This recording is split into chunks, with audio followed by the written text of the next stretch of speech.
Let's take a look at what is happening in the markets, and we start off with the JSE that just closed. And looking at the JSE, of course, after a historic day yesterday, where it reached the 100,000 point mark. Of course, a record high for the local bourse.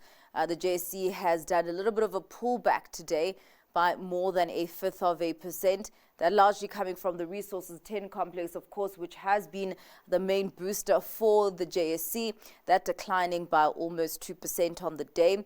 On the opposite side of the spectrum, we do have the Industrial 25 leading the gains, climbing more than 0.33%, Financial 15 eking out a gain of 0.1%. Let's take a look at the U.S. markets that are trading at record highs or near record highs, particularly the tech-heavy NASDAQ, and of course the first week of big tech earnings. And we've gotten a mixed bag with Alphabet, that's the Google parent company, posting an earnings beat, but on the other side of the spectrum there, Tesla posting a miss. We do have the tech-heavy NASDAQ up currently by almost 0.33%. The S&P 500 lifting by more than 0.25%, but backing that trend is the Dow that's taken a knock of almost 0.4%. Let's check in on the markets across the Atlantic. And in monetary policy, we did have the European Central Bank giving us its latest decision on interest rates.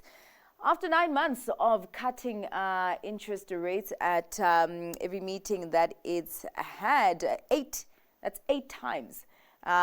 Today, we did have the ECB deciding to keep a rate steady.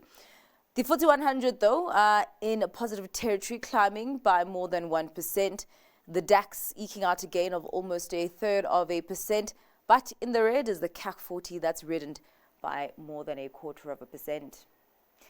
Let's take a look at the currency scene and start off with how the rand is doing against some of the major currencies. A little bit of weakness on the rand, but still in a good place against the US dollar, just above 17 rand 60. Against the pound at 23 rand 85, and against the euro at 20 rand 75. Let's take a look at the other currency pairs, starting off with the euro dollar. That's remained stable at 1.17. Pound dollar at 1.35, and the yen just below 147 against the greenback.